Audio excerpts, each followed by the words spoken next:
Hello everybody, welcome to another video of Reinaldo chess lesson. Today we are going to continue with the series climbing the rating tower. The actual rating is 1800. We are going to be playing a couple of games, 5+5. Hopefully we are going to have chance to play one with white pieces and the other one with black pieces. The plan for today, it will be use openings with the name of the animals. So we are going to try the orangutan opening as white and also the elephant gambit. Let's start.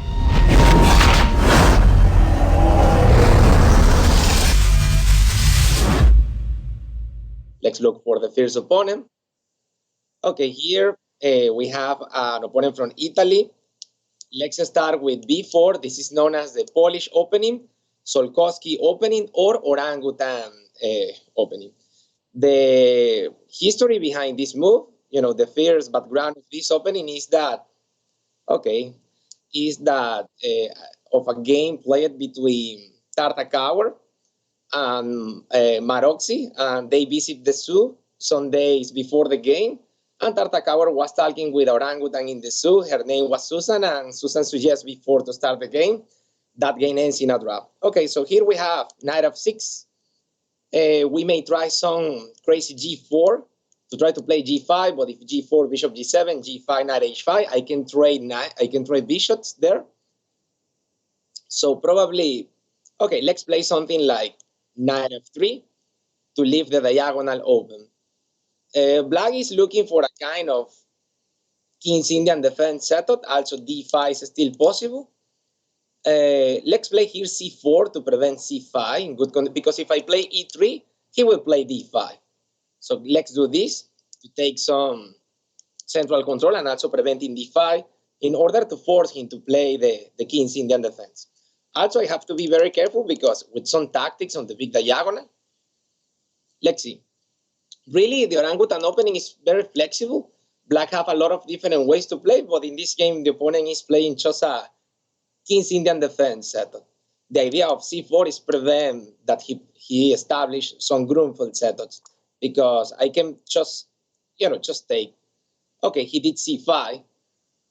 So I really believe that here I can just capture because I am trading a pawn in the edge of the board for a pawn that is close to the center. So let's do that. Maybe he's going to play knight a6. Okay, queen a5. He's trying to recapture using queen takes on c5. Also, right now I cannot play d4 because the pawn on d2 is pinned. Okay, maybe here I can just do a normal developed move. Knight c3, threatening d4. Let's do that. Okay, in the opening phase, just develop your pieces and it should be okay. So here, okay, we have some alternative. If d4, the pawn on c4 may be hanging. That is interesting because d4, queen takes. I can play e4 later, opening the diagonal to attack the queen and winning some tempos. Also, some rook c1 ideas can be interesting. But I think probably it would be better just, play solid chess and nothing fancy at the moment. Just e3, discovering defense, preparing d4, grabbing a lot of space in the center of the board. At the moment, probably I can just say that white have more central control. Probably the location of the bishop here is not too fantastic, okay? But yeah, the position is interesting. Also some knight d5, okay, or maybe knight e4, because this bishop is hanging. Actually, well, okay, he finally castled. So I think I can play d4. He's going to play something like queen b6 maybe. And there I can play, but if d4, queen a5, preparing some knight e4 stuff, maybe. d4, queen a5, but I can play just bishop d3. Okay, let's do this. Yeah, he's trying to do this to increase the pressure on the pin. Let's do a normal developed move. Prophylactic thinking, preventing knight e4 and preparing short castle. Yeah, the central control is very comfortable. So I will say that the balance of the opening phase really was quite good. Nothing to complain. Yeah, now I am ready to castle to complete the opening phase. Okay, d5. He went for the Grunfeld setup. This is interesting. He's trying to challenge the space and also opening the diagonal for the lie square bishop. Here I have two main alternatives. I can capture, but I really think that, I will be helping him to probably to trade some pieces. So I'm going just to cast. Okay, takes in case of queen b4, forking the two bishops. I didn't calculate this in advance, so that is not good. But I have this backward move, bishop b3, defending the bishop and with interference, blocking the queen on b4. Normally, that kind of variance, needs to be calculated from before, okay? Not after you make the move. This is not a good chess habit, but typically when you stick to the principles and do what you should do, eventually you should be able to find a possible solution, in case of something unexpected. Let's see. Leviathan 89. Okay, Nc6. So he is probably looking for this in order to chase the lie square bishop. Okay, I can capture, takes. I have some pawn takes, knight takes, queen takes, queen b3, maybe. Okay, here I think that I should play something really very concrete. Probably I can trade a couple of pieces and later play queen b3 to offer the trade of queens, and in case of knight b4,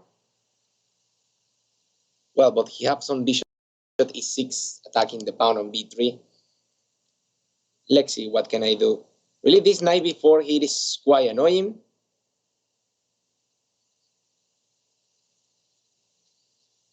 Maybe I can consider the possibility to play c5, but really I am a little bit worried about the future of this bishop. Also, queen a4 may be a possibility to try to trade queens. His queen is more active than my queen, and really I need to connect the rooks. I'm going to try that. Let's do it. So not the most aggressive move, but really, I don't care if I need to play an endgame. Really, I am very happy with that.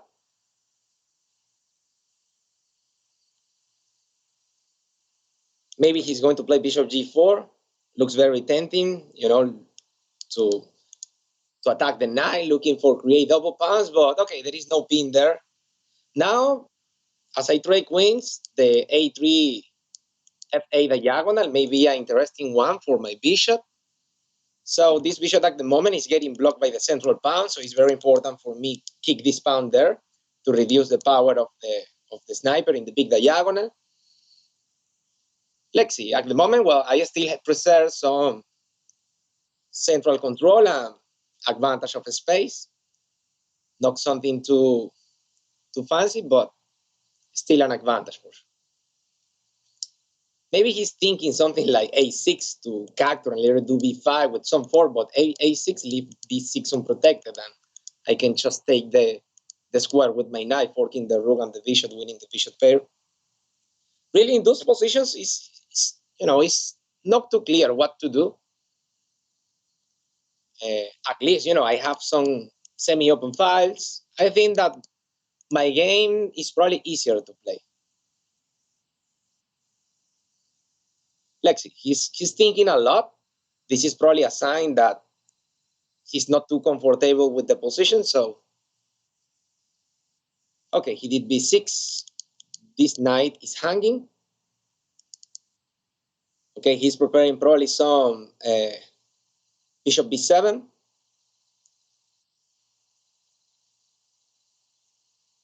Okay, here I think that probably is a good moment to take here.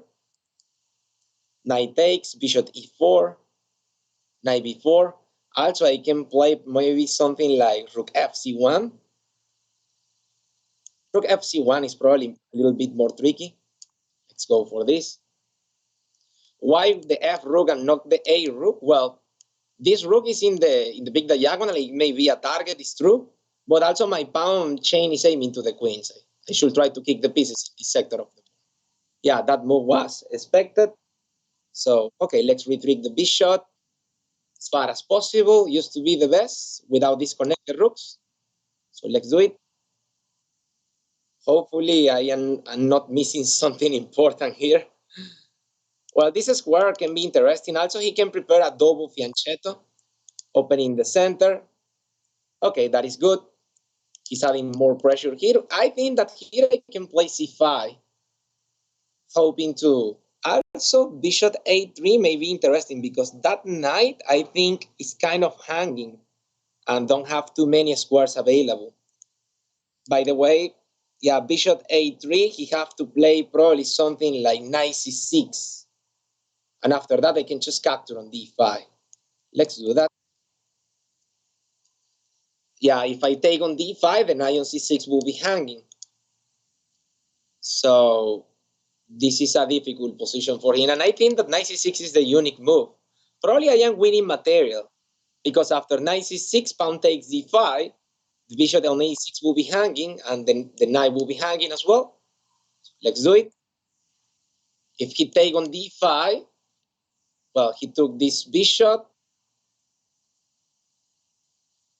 I think, well, I can capture the knight or the bishop. Probably, yeah, I would like to take the knight maybe to create a pass pawn, but he will have the bishop pair. I don't have time here, but, well, I already accept this challenge. He's going to play bishop there. Yeah, I missed that move. Now I have to do this. He's going to take there, 6. Let's chase bishop. I have e7. I can capture on e7. He's going to move the bishop somewhere. At least I'm going to win a pawn, I think. Okay, let's do it. I have an extra pawn, but really I am not too happy with my position. I'm going to trade more pieces. And now let's remove this knight. Probably to f3. Also, I have 20 seconds on the clock, so I have to start to play fast. I have some knight b5. At least the center is very solid. Yeah, my knight on c3 is... Maybe he's going to play a6 to prevent knight b5, or I have knight a4. At least my pawn chain in the center is very solid, but he still have the bishop pair versus the two knights. And I have to be very careful because with the bishops, usually there is a lot of tactics in the position. At least I can control the direct square bishop very well. So let's see if I can capture the light square bishop. That would be a fantastic scenario for me. Okay, knight b5. Now the d6 square is very important. a7 is hanging, so these are good news. Also, we are getting a balanced time control. Okay, take some simplifications. I still have the fork. The pawn is hanging. Yeah, and he gave away his light square bishop. And with my pawn structure on that square, I think that the position is under control. Okay, a6, I have this fork. Also, I have rook c7 and capture there.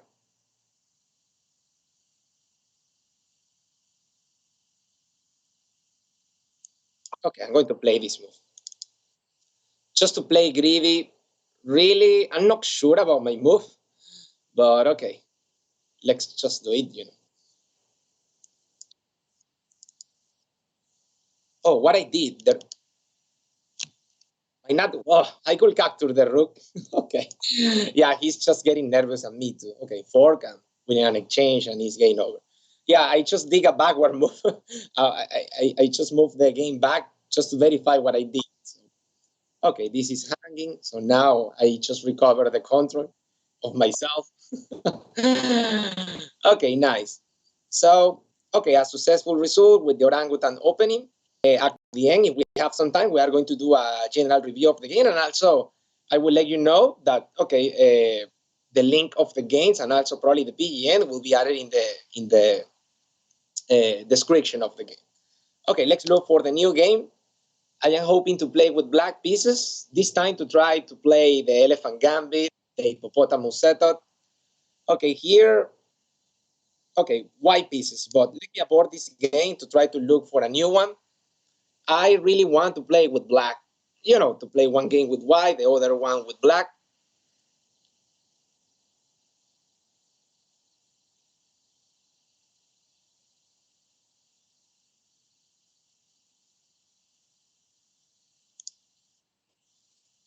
Okay, game aborted. Let me look for a new challenge. I suppose that he's looking for a new challenge. Let me try just new game, play. Okay, here we go.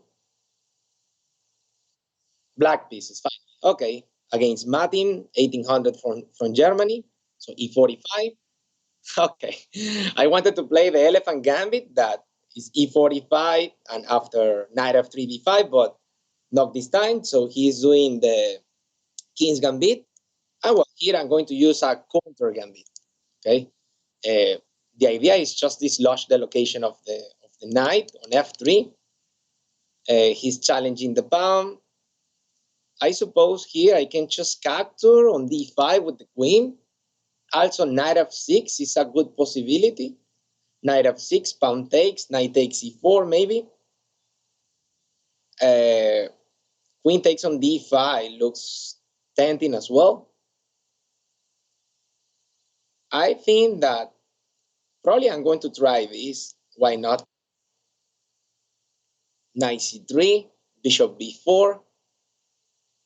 Probably knight F6 is the main theoretical move there, but honestly, I'm not sure.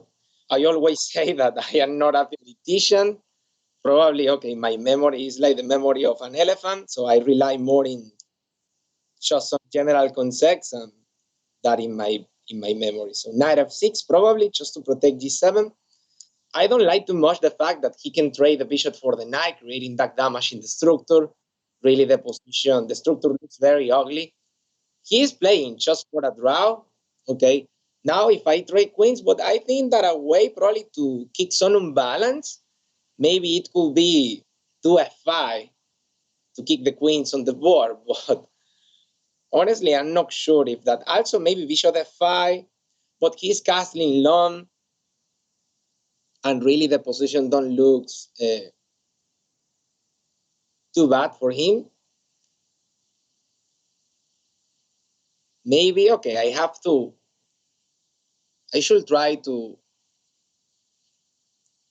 find some organization in the position. Okay, let's see. Yeah, definitely he have a better pawn structure. I don't like too much the balance of the opening here. I am thinking on F5, but F5, probably the best, it will be just straight queens and play something very modest like bishop E6, knight D7. He's going to castle long.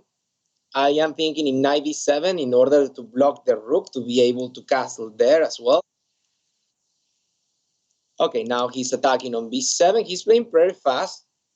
I can keep developing and now protecting here. Okay, so 92. Here, okay, well, maybe I can win some space pushing this. He's ready to jump here. 94, chasing the bishop. Threatening F5, maybe. This pawn is hanging on A2. Yeah. Let's see, what can I do? Yeah, he's incoming with this move. That is really a little bit annoying. Probably I can play knight C5 maybe to try to activate the pieces. And in case of knight D4, I have some maybe bishop D5. That was the plan because without the knight on D7, my rook is supporting the D5 square. So really the knight C5 is a move that anticipate knight d4 somehow. Okay, we are playing an endgame. Probably white should be better here because of the better pawn structure. But I mean, sometimes we have to focus in the positive part for us. Okay, I have double pawns, but I have an open file. Really, the pressure here is not too relevant because he can just play g3, but later I can just push this pawn trying to undermine the structure. But really, instead of knight c5, I wanted to play h5, h4, winning some space. But really, I was worried about this typical middle game plan. Also, I have to say he played the opening very fast. Yeah, maybe he know very well what he was doing. Okay, knight g3. He's ready to push the pawn to f5. I can consider the possibility to push the pawn to f5 before he do that. But I don't know if my pawn there, it will be vulnerable.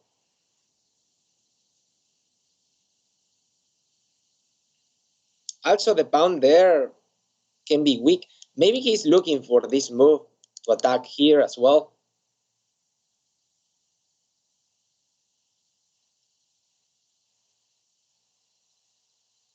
Okay, let's see.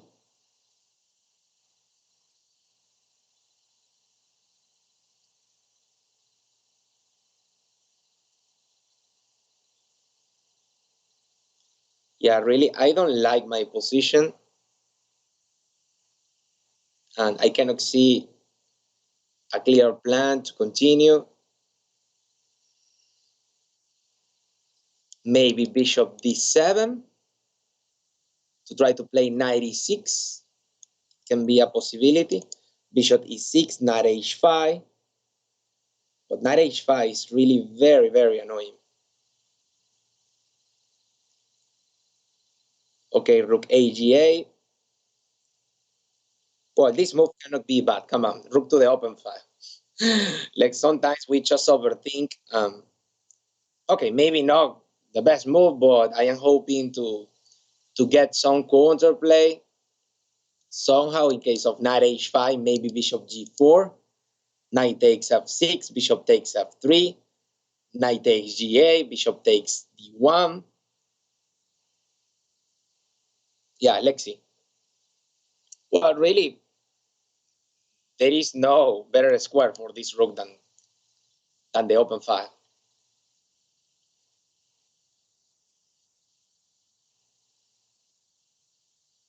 Yeah, also he can play f5, but generally speaking, we don't want to place the pawn in the same color of our bishop. Eventually, f5 can be a target for my pieces, so maybe knight here, but in case of knight there, I am ready to play bishop g4 probably. Just hoping to create some counterplay. Knight takes f6, bishop takes f3, pawn takes, and I can take the invasion square with rook g2. Yeah, at least I don't know if I have really the decent compensation for that, but because also the knight here can capture the pawn on h7, white can create an outside pass pawn that it will be already supported by a rook from behind. So knight h5 is probably a critical variant here. Bishop g4, knight takes f6, bishop takes f3, pawn takes f3, and there, okay, well, he did f5. Now, okay, maybe just bishop d7 to keep some pressure here. In case of knight h5, I can just capture on f5. Now I have a new square available for the rook to add more pressure here. Maybe he's going to try to bring this rook to the open file, looking for this invasion square on e7. Okay, now he's trying to attack this. So, yeah, maybe he's looking for some forks here. Rook g5, bishop takes f7, bishop takes f5, knight takes, rook takes, b4 there. And but I can move the knight to d7 and he can pin. I'm not sure if I really can allow him take the pawn. But honestly, I don't know exactly what else to do. Maybe bishop ea, but I will be disconnecting the rooks in that case. But I think that bishop E8 is probably, this move probably can create some practical difficulties for him, because I was scared about bishop E6 later. Okay, now I can play knight E7. My idea, if I get this square with the knight there will be a monster. He can try to add some pressure maybe in the beam, but I can play king E7 and knight E5, and my king there will be very, very well placed, defending the weakness. The knight will be a monster there. So somehow I am kind of reorganizing this disaster that I did. Okay, king D2. He's centralizing the king. That is quite logical. Okay, let's play king E7, inviting him to do a check on E1. I don't care about that because I have this square, and it's going to take some time for him to increase the pressure here. He don't have any pawn beside, and also he cannot move the knight because his pin basically G2 is hanging, and I am ready to add new pressure here because the defensive labors of the bishop here are over. So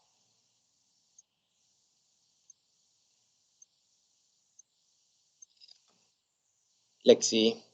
Also, I still have this rook G5 move that clearly there I will be improving the location of the rook. Maybe I have to play bishop F3 before I get the C6 square. But that will be a very good move in my opinion. Okay, he did something else. He's looking for king F4. Okay, bishop F3. Let's improve the location of now. G2 is hanging. Okay, he defend that with the king. I have some knight D3 check, but the pawn is there covering that. What can I do here? Rook G5. Rook G5 is interesting. To put some pressure here. The idea is play bishop D7 and just to try to take the pawn on F5 and leaving this knight. Okay, he did that. Okay, now let's go back. Now this knight is weaker than before. Maybe he's going to play knight E4. Well, yeah, if knight E4, I can just take, and I suppose that endgame, it will be a favorable for me because my knight on E5 is very stable, really.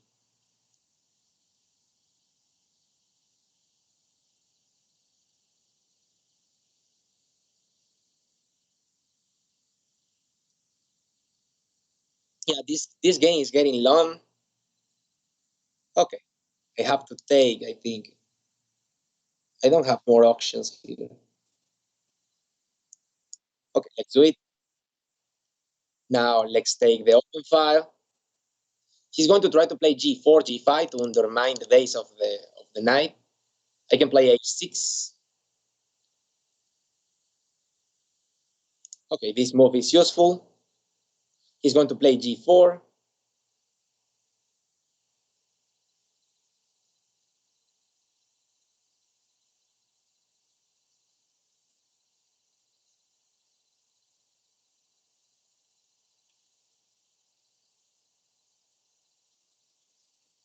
Yeah, I don't have any invasion square in this open file.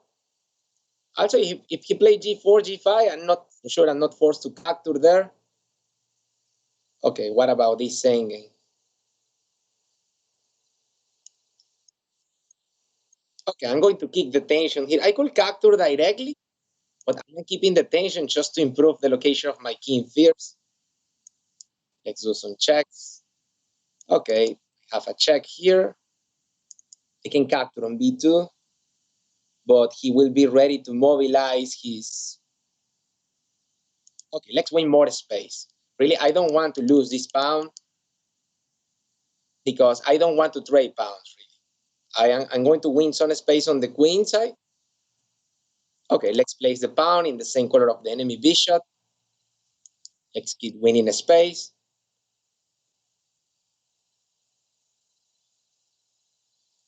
Yeah, that would be the strategy, win space.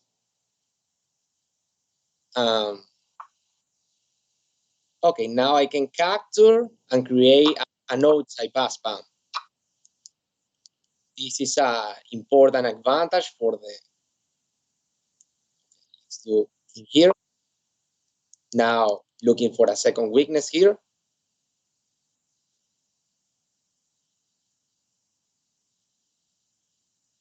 Okay, he can play king b3. He cannot play that yet.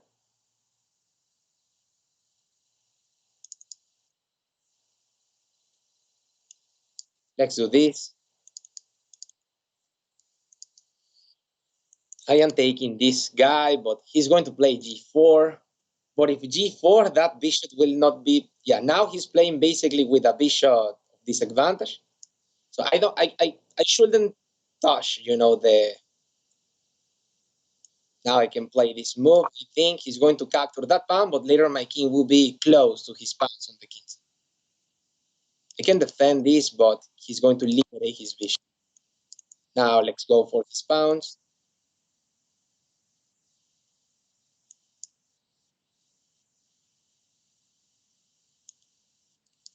This king e7. Oh, it's time to this guy. I think I can play this. He have a check. I have to take this.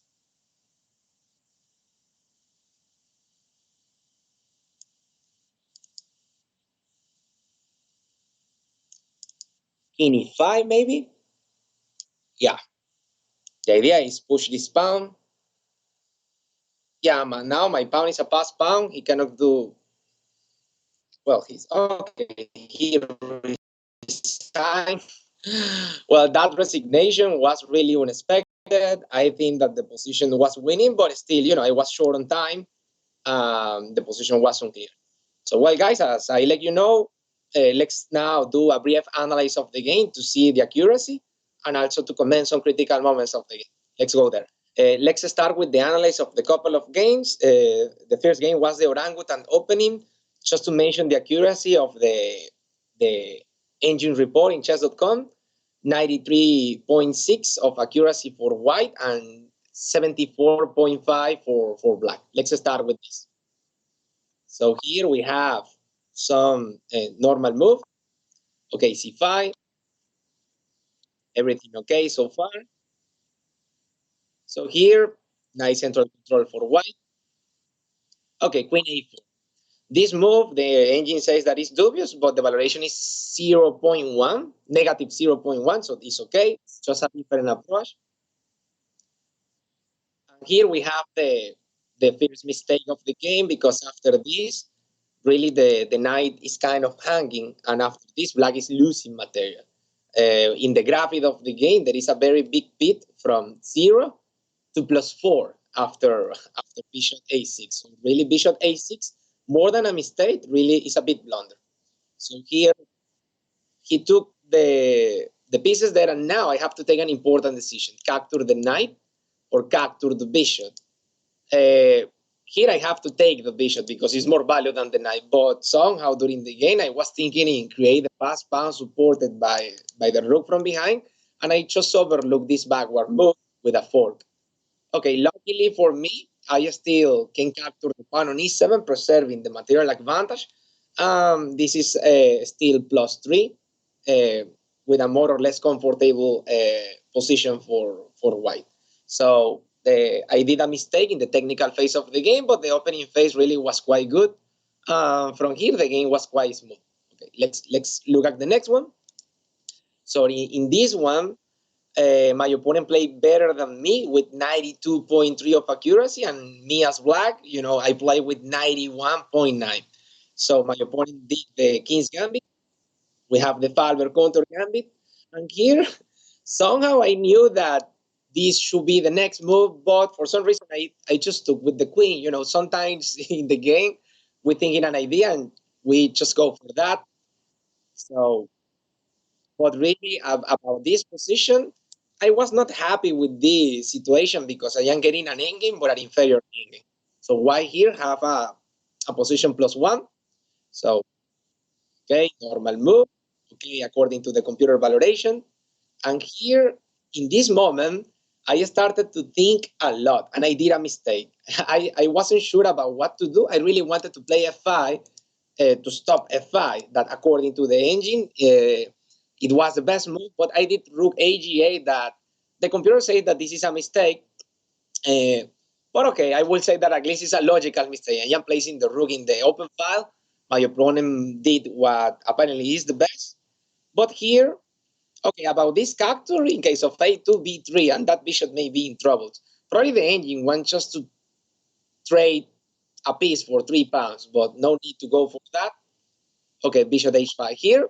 Okay, the computer suggests rook d5.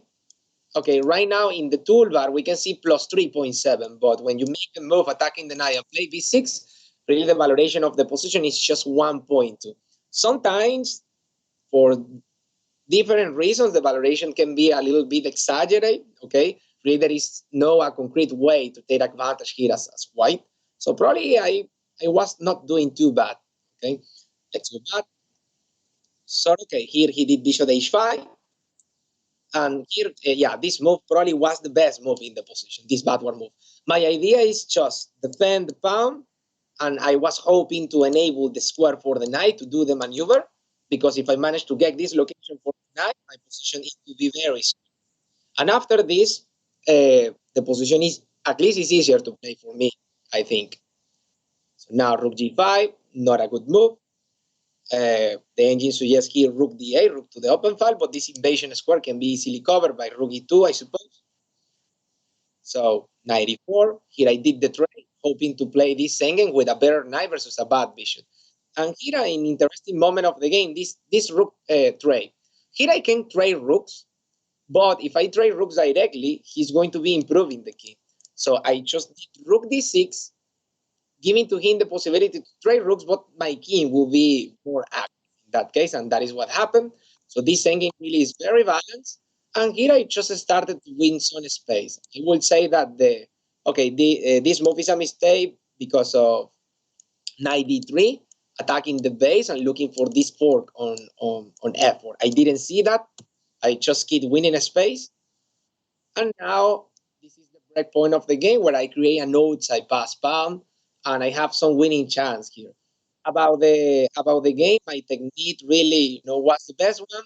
Here I should play king to f4, probably to take the pawn on g4 and to take the pawn on f5. But in that case, I was a little bit worried that white can capture this pawn and probably pushing this very fast, or maybe just at some moment taking on f7 when I capture the pawn. Really, I didn't want to take the pawn because that means liberate the activity of the bishop. So I consider that this way to play was safer. And really, in this moment of the game, my opponent resigned, and the valoration of the computer is a perfect 0. Here, well, I am ready to start to push the pass pawn. Really, white will not have a happy time stopping the pass pawn. And probably for that reason, my opponent resigned. But for sure, I would say a premature resignation. He still have some motive to fight, okay? Especially because this king can put some quick pressure here, and this bishop can remove the defender of the pawn. But okay, a couple of good games. Well, today I couldn't play the elephant gambit, but it will be a promise that for the next video of climbing the rating tower, I'm going to try it. So, well, guys, with this we finish with today's video. Don't forget, check the description of the video. You will find there the links of the game, and also hopefully the PGM. I'm going to try to add it there. So don't forget, you enjoy the content, like, subscribe, share with your friends, and hope to see you in a new video. Take care.